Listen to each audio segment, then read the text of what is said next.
In verses 13 through 18, we see Folly's invitation. Solomon writes, "A woman of foolishness is boisterous. She has a lack of understanding and knows nothing. She sits at the doorway of her house on a seat by the high places of the city, calling to those who pass by, who are going straight on their paths, 'Whoever is naive, let him turn in here.' And to him who lacks understanding, she says, 'Stolen water is sweet, and bread eaten in secret is pleasant.' But he does not know that the dead are there, that her guests are in the depths of Sheol." That's where it leads. Folly is loud and a seductive woman.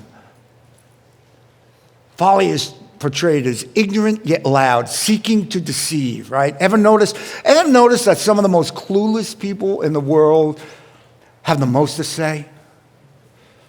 There's nothing in there, but a lot of words come out. It's called the Dunning-Kruger effect. Can you believe this? Two psychologists from Cornell University did a study. Chuck, you and I could have done this study, right? I mean, individuals with lower levels of skill in areas like logic, grammar, and humor often rated their abilities much higher than they actually were. We all know that guy, right? Solomon knew it 2,900 years ago. I did this in California with my roommates. They were Southern California boys, and they were going up to the mountains to go skiing. And they said, "Hey, you want to come?" And I said, nah, I can't, I got to work. And they said, do you ski? I said, "No, but I know I could do it." And they're like, "No, you don't. You've never done it." I said, "Yeah, I know, but I can do it." I've never done it. I still believe I could do it. I still remain clueless. But you know, me and my good buddy, Chris Abbott, we heard this saying on the radio, and we used to say it all the time. The thing about people who don't get it is that they don't even get that they don't get it. You ever watch the early American Idol shows? When people would come on and do their audition, you'd be like, "It's horrible. If whoever convinced you to do this is not your friend." They never speak to them again. And then Simon would tear them up. And then you'd see them on the interview afterward, and they say they don't know what they're talking about. I'm great. No, you know what? You're not. You're awful. And Solomon is telling his son over and over again, it's not redundant. It's persistence out of love.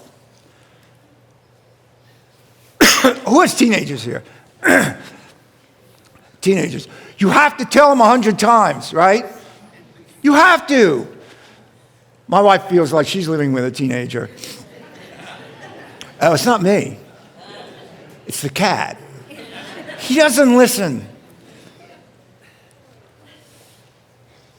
Solomon is saying over and over again, this is a letter to his son, the book of Proverbs. And Folly has a false invitation, right? She calls out to the simple, offering stolen pleasures, symbolizing sin's deceptive appeal. And it is appealing, isn't it? At first. Whoa, let's go in here. I don't know, that doesn't look like safe. It looks like fun, though.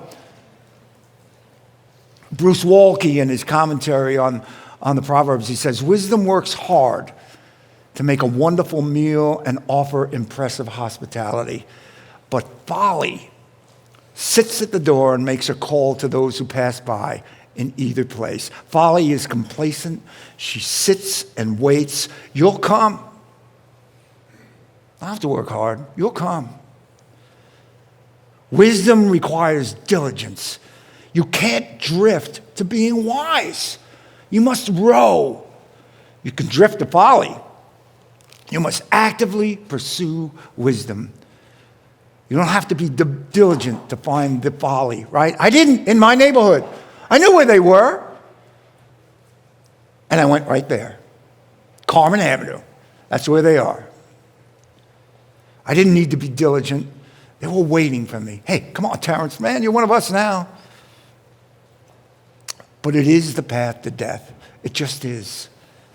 Those who follow follies path are unaware that it leads to destruction because it's fun at first. Come on.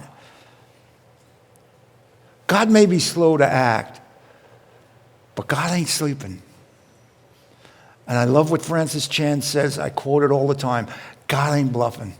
He's not bluffing. I'm a bluffer. But God's not bluffing. This is what's going to happen. That's what's going to happen with his promises and his caution. Yes and amen. Yes and amen. It's true. It's going to happen.